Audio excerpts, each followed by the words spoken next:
좋은 날입니다. 8월 14일 GT 묵상에 함께 하신 여러분 환영하고 축복합니다. 오늘은 열왕기하 13장 10절에서 19절 말씀으로 영적 의분의 중요성이란 제목으로 하나님 말씀 나누겠습니다. 본문 말씀 함께 읽어봅니다. 유다의 왕 요아스의 제37년에 여호아스의 아들 요아스가 사마리아에서 이스라엘 왕이 되어 16년간 다스리며 여호와께서 보시기에 악을 행하여 이스라엘에게 범죄하게 한 느밧의 아들 여로보암의 모든 죄에서 떠나지 아니하고 그 가운데 행하였더라. 요아스의 남은 사적과 행한 모든 일과 유다 왕 아마샤와 싸운 그의 업적은 이스라엘 왕 역대지략에 기록되지 아니하였느냐. 요아스가 그의 조상들과 함께 자매 이스라엘 왕들과 함께 사마리아에 장사되고 여로보암이 그 자리에 앉으니라.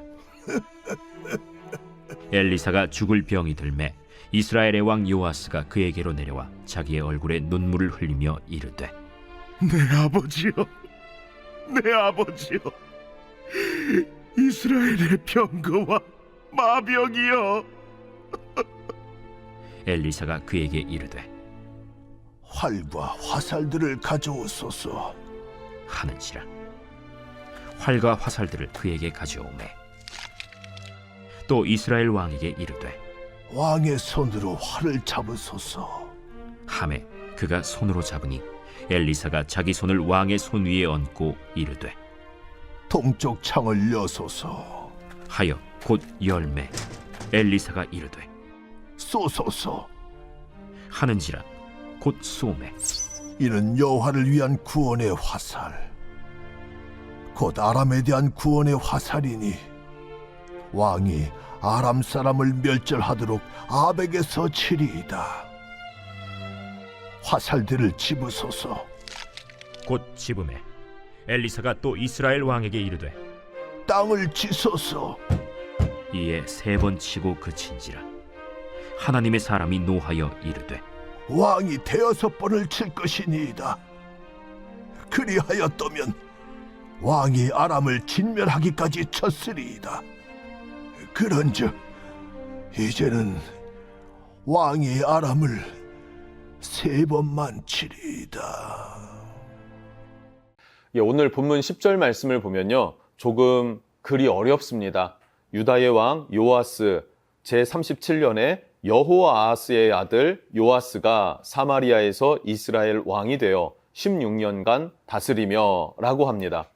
유다의 왕 요아스, 그런데 북이스라엘의 왕 여호아스의 아들도 요아스예요. 동명이인입니다. 그런데 둘 다 남과 북의 왕들이더라. 그래서 우리가 많이 헷갈리거든요. 또 오늘 말씀은요, 북이스라엘의 요아스 왕에 대해서 기록했다. 요아스의 할아버지는 예후이고요. 또 예후의 아들 여호아스, 그의 아들이 바로 요아스 왕이더라. 이 요아스 왕은 북이스라엘의 왕으로 16년을 통치했습니다. 그리고 11절을 보면요, 그에 대한 평가가 기록되어져 있는데요. 여호와께서 보시기에 악을 행하여 이스라엘 가운데 범죄하게 한 느밧의 아들 여로보암의 모든 죄에서 떠나지 아니하고 그 가운데 행하였다라고 말하고 있습니다. 여로보암의 길을 행한 악한 왕이 되었다. 북이스라엘의 요아스는 16년간 악한 왕으로 통치했다. 이렇게 평가를 하고 있습니다.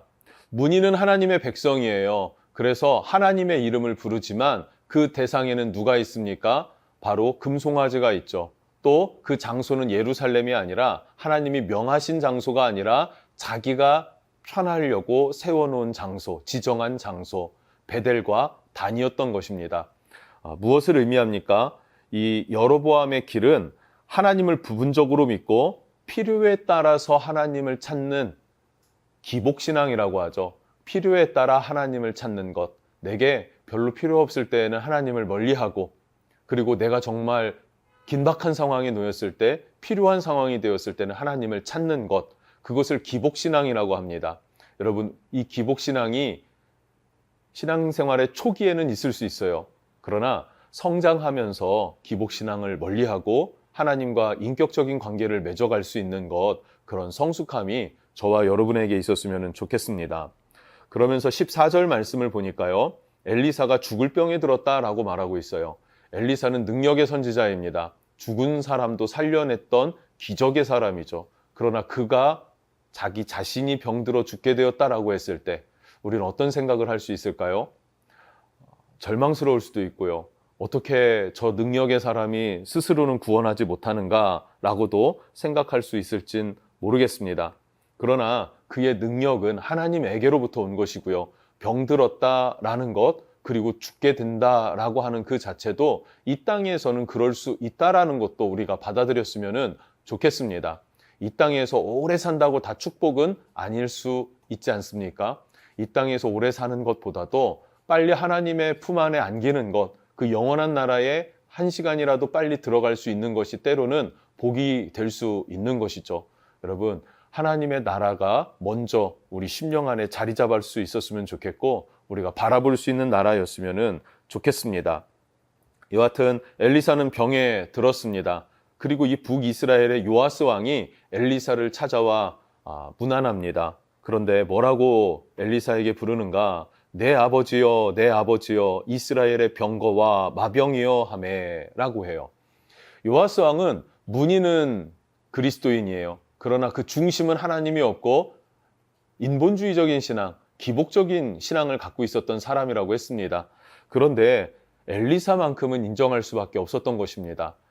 자기도 알고 있었던 거죠. 엘리사라고 하는 영적 거장이 있었기 때문에, 영적인 사람이 있었기 때문에 이스라엘이 망하지 않고 있었다. 이스라엘이 견딜 수 있었다라는 것입니다. 맞습니다. 북이스라엘에는 선한 왕이 한 명도 등장하지 않았어요. 지금까지도 그랬고 앞으로도 그럴 겁니다. 그럼에도 불구하고 이스라엘이 하나님께 은총을 입었었던 것, 승리할 수 있었던 것, 그것은 하나님의 사람들, 기도하는 사람들, 순종하는 믿음의 사람들이 있었기 때문이었다라는 것을 알 수 있죠. 이 시대에 우리 그리스도인들이 엘리사와 같이 하나님 앞에 신실한 사람으로 세워져서 이 땅을 썩지 않도록 하나님께 영광을 올릴 수 있는 나라가 될 수 있도록 기도하고 깨어 있어야 될 사명이 있는 줄로 믿습니다. 또 이어서 말씀을 살펴보면 15절에서 19절을 보면요. 끝까지 이스라엘을 위하는 엘리사의 모습을 보게 됩니다. 죽음의 순간까지도 이스라엘을 위하는 마음이 엘리사 안에는 있구나 하는 것을 알게 되는데요. 두 가지 사건을 기록하고 있습니다. 첫 번째는요. 15절부터 17절에 왕에게 이야기를 해요. 활과 화살을 가져오소서라 그래요. 활과 화살을. 활과 화살을 가져오게 한 다음에 요아스 왕에게 이 활을 잡고 화살을 쏘게 합니다. 동쪽의 창문을 열고 그 동편 창문을 향하여서 화살을 쏘게 하는데 이때 엘리사가 직접 손을 함께 잡고 함께 화살을 쏘게 되더라라는 거예요. 그럼 왜 동쪽 창문을 열게 했는가? 17절 말씀을 보면요. 이르되 동쪽 창을 여소서 하여 곧 열매 엘리사가 이르되 쏘소서 하는지라 곧 쏘매 엘리사가 이르되 이는 여호와를 위한 구원의 화살 곧 아람에 대한 구원의 화살이니 아람 왕이 사람을 멸절하도록 아벡에서 치리이다 하니라. 동쪽 아람 군대를 향한 화살이었습니다. 그리고 이 화살은 아벡 전투에서 승리하게 할 것이다. 아벡 지역에서의 싸움에서 승리를 줄 것에 대한 약속입니다. 그 약속을 예언적으로 행동한 것이죠. 두 번째로 18절에서 19절 말씀을 보면 왕에게 화살을 잡게 합니다. 엘리사는 왕에게 화살을 잡게 한 후에 그리고 요아스 왕으로 하여금 화살을 땅에 치게 합니다. 화살로 땅을 치소서 하니까 이 요아스 왕이 땅을 3번을 텅텅텅 치는 거예요. 그러자 엘리사는 화를 냅니다. 19절인데요. 하나님의 사람이 노하여 이르되 왕이 대6번을 칠 것이니이다. 그리하였다면 왕이 아람을 진멸하기까지 쳤으리이다. 그런즉 이제는 왕이 아람을 3번만 치리이다 하니라. 여러분, 엘리사가 분노하면서 한 이야기가 무엇입니까? 왕이 왜 3번만 땅을 치는가예요. 대6번을 쳤으면은 아람을 완전히 진멸하기까지 승리했을 것인데 3번만 쳤기 때문에 3번만 승리할 것이다 라는 것에 대한 안타까운 의분이 일어나는 것입니다. 의로운 분노가 일어나는 것이에요.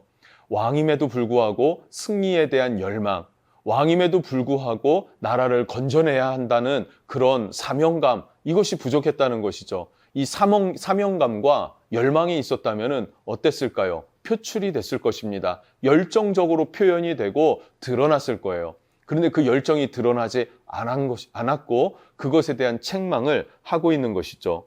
요아스는 왜 열망이 없었는가? 결국에 믿음이 없어서입니다. 하나님에 대한 믿음이 없으니까, 신뢰가 없으니까 그 명령에 적당한 수준의 순종만 표현하면 되는 것이죠. 적당히 분위기만 맞춰주면 되는 것이었어요. 그러나 그것은 온전한 순종이 아니고 온전한 믿음도 아닙니다. 그래서 이스라엘은 아람을 완전히 진멸할 수 있는데 진멸하지 못하게 되고, 그리고 그것이 후환이 되어서 지금까지도 그 아람의 후손들이 현재의 시리아입니다. 그래서 계속 내전과 같은 일들, 또 적대적인 관계들을 갖고 있는 그런 현실을 마주하게 되는 것이죠. 이 시대에 우리 그리스도인들에게 필요한 것은 무엇일까라고 하면 이 하나님 나라에 대한 열망, 하나님의 승리에 대한 열망, 곧 부흥이겠죠. 영혼을 구원하는 것이겠죠. 이 열망이 많이 식어지진 않았나 한번 돌아볼 필요가 있습니다. 그러나 이 열망으로 다시 한번 우리의 심령이 가득할 때 우리는 구원을 얻게 될 것이고 승리하게 될 것입니다. 야곱이 그러하지 않았습니까? 야복 강가에서 천사와 씨름을 하는데 밤이 늦은 거예요. 자정이 넘어가는 거예요. 그러니까 천사가 놓아라, 이제 난 돌아가겠다라고 했는데 야곱은 어떻게 합니까? 결코 나를 축복하기 전에는 돌아갈 수가 없습니다 라고 하면서 끝까지 매달렸습니다. 심지어 그 천사가 환도뼈를 쳤다 그래요. 그래서 그 환도뼈가 위골되었고 그 이후에는 절름발이로 살아갈 수밖에 없는 야곱이 됩니다. 그럼에도 불구하고 야곱은 다리가 부러졌음에도 불구하고 그래도 천사와 씨름하는 그 손을 놓지 않고 끝까지 매달리는 열망이 있었습니다. 그것이 야곱이 살아나게 된 계기가 되었고 구원을 얻게 된 이유가 된 것입니다. 여러분, 하나님께 매달릴 수 있는 열망과 열정, 믿음이 있기를 축복합니다. 하나님께 의지하면 하나님은 응답하시고 우리를 구원하시는 하나님이 되신다는 사실이에요. 우리에게 믿음의 열정이 회복되기를 주님의 이름으로 축복합니다. 기도하겠습니다. 하나님 감사합니다. 요아스 왕이 문안을 왔을 때에 엘리사는 그를 향하여서 승리에 대한 예언적 표현을 합니다. 예언적 행동을 통해서 요아스의 믿음을 달아보건대 요아스에게는 열망도 믿음도 부족했던 것들, 이것으로 인한 의로운 분노가 일어났고 또 그것으로 인해서 책망합니다. 하나님, 이 사건을 통해서 우리의 믿음의 열망은 어느 정도인지, 하나님의 뜻에 대한 갈망과 하나님의 비전이 내 심령 안에 얼마나 심겨져 있고 내 열정으로 승화되었는지 우리가 돌아볼 수 있게 하여 주시고 우리에게 믿음과 열정을 허락하여 주시옵소서. 예수님의 이름으로 기도합니다. 아멘.